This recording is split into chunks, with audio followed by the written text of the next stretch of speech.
नमस्कार दोस्तों, स्वागत है आप सभी का हमारे चैनल भक्ति ज्ञान में। दोस्तों, आज मैं आपको श्रीमद् भागवत महापुराण की कथा का श्रवण करा रहा हूँ।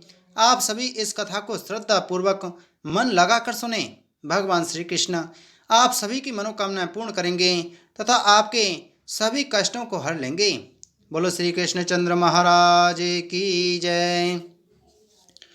विदुर जी ने पूछा, ब्राह्मण, प्रजापति दक्ष तो अपनी लड़कियों से बहुत ही स्नेह रखते थे, फिर उन्होंने अपनी कन्या सती का अनादर करके शीलवानों में सबसे श्रेष्ठ श्री महादेव जी से द्वेष क्यों किया? महादेव जी भी चराचर के गुरु, बैर रहित शांत मूर्ति, आत्माराम और जगत के परम आराध्य देव हैं। उनसे भला कोई क्यों बैर करेगा? भगवान, उन ससुर और दामाद में इतना विद्वेष कैसे हो गया, जिसके कारण सती ने अपने दुस्सहज प्राणों तक की बलि दे दी? यह आप मुझसे कहिए। श्री मैत्रेय जी ने कहा, विदुर जी, पहले एक बार प्रजापतियों के यज्ञ में सब बड़े बड़े ऋषि, देवता, मुनि और अग्नि आदि अपने अपने अनुयायियों के सहित एकत्रित हुए थे। उसी समय प्रजापति दक्ष ने भी उस सभा में प्रवेश किया। वे अपने तेज से सूर्य के समान प्रकाशमान थे और उस विशाल सभा भवन का अंधकार दूर किए देते थे। उन्हें आया देख ब्रह्मा जी और महादेव जी के अतिरिक्त अग्नि पर्यंत सभी सभासद उनके तेज से प्रभावित होकर अपने अपने आसनों से उठकर खड़े हो गए। इस प्रकार समस्त सभासदों से भली भांति सम्मान प्राप्त करके तेजस्वी दक्ष जगत पिता ब्रह्मा जी को प्रणाम कर उनकी आज्ञा से अपने आसन पर बैठ गए। परंतु महादेव जी को पहले से ही बैठा देख तथा उनसे अभ्युत्थान आदि के रूप में कुछ भी आदर ना पाकर दक्ष उनका यह व्यवहार सहन न कर सके।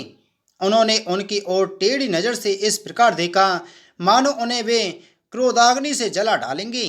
फिर कहने लगे, देवता और अग्नियों के सहित समस्त ब्रह्मर्षिगण मेरी बात सुने।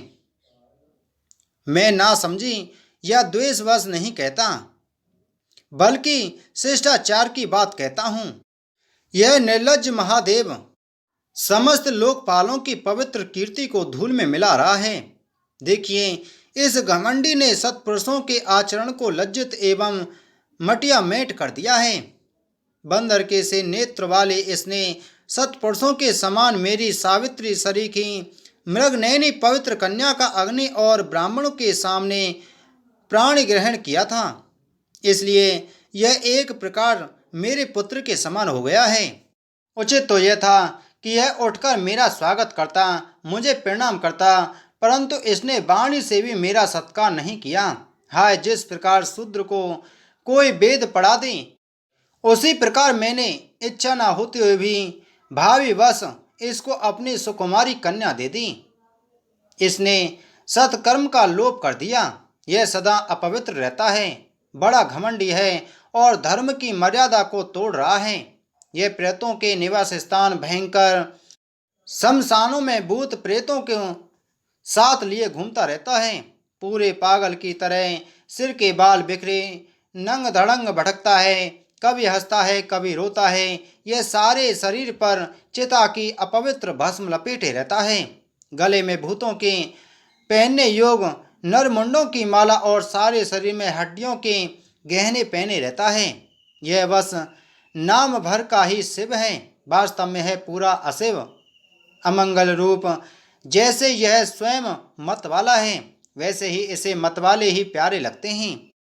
भूत प्रेत प्रमथ आदि निरे तमोगुणी स्वभाव वाले जीवों का यह नेता है। अरे, मैंने केवल ब्रह्मा जी के बहकावे में आकर ऐसे भूतों के सरदार, आचारहीन और दुष्ट स्वभाव वाले को अपनी भोली भाली बेटी ब्याह दी। श्री मैत्रेय जी कहते हैं, विदुर जी, दक्ष ने इस प्रकार महादेव जी को बहुत कुछ बुरा भला कहा, तथापि उन्होंने इसका कोई प्रतिकार नहीं किया। वे पूर्वतः निश्चल भाव से बैठे रहे। इससे दक्ष के क्रोध का पारा और भी ऊंचा चढ़ गया और वे जल हाथ में लेकर उन्हें साप देने को तैयार हो गए।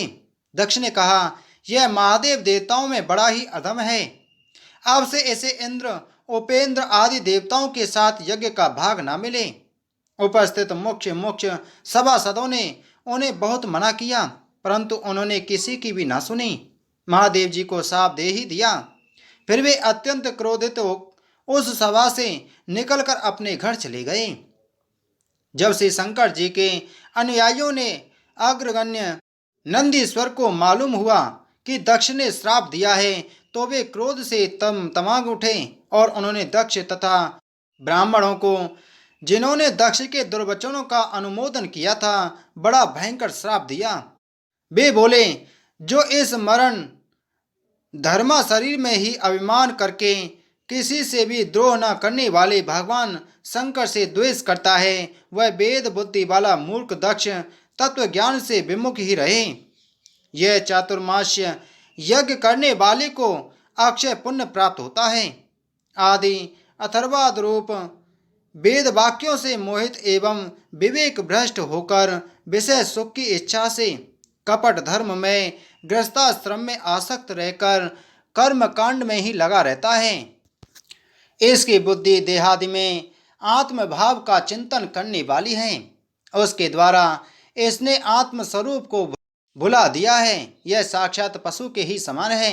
अतः अत्यंत स्त्री लंपट हो और शीघ्र ही इसका मुंह बकरी का हो जाए।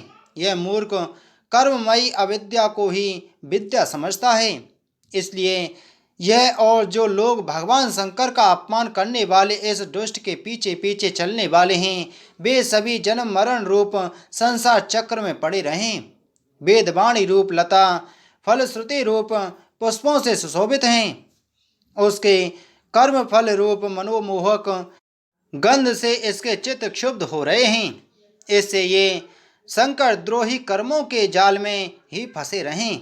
ये ब्राह्मण लोग भक्ष्याभक्ष के विचार को छोड़कर केवल पेट पालने के लिए ही विद्या, तप और व्रतादि का आश्रय ले तथा धन, शरीर और इंद्रियों के सुख को ही सुख मानकर उन्हीं के गुलाम बनकर दुनिया में भीख मांगते भटका करें।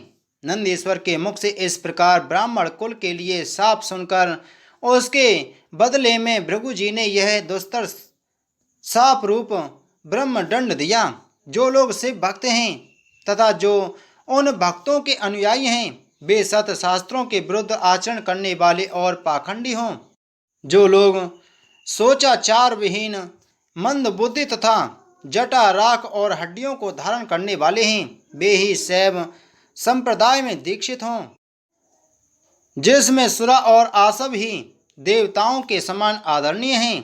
अरे तुम लोग जो धर्म मर्यादा के संस्थापक एवं वर्ण आश्रमियों के रक्षक वेद और ब्राह्मणों की निंदा करते हो, इससे मालूम होता है तुमने पाखंड का आश्रय ले रखा है।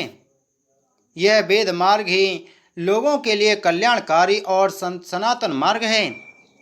पूर्व पुरुष इसी पर चलते आए हैं और इसके मूल साक्षात श्री विष्णु भगवान हैं। तुम लोग सत्पुरुषों के परम पवित्र और सनातन मार्ग स्वरूप वेद की निंदा करते हो। इसलिए उस पाखंडियों में जाओ जिसमें भूतों के सरदार तुम्हारे इष्ट देव निवास करते हैं। श्री मैत्रेय जी कहते हैं, विदुर जी, भृगु ऋषि के इस प्रकार शाप देने पर भगवान शंकर कुछ खिन्न से हो वहां से अपने अनुयायियों के सहित चल दिए।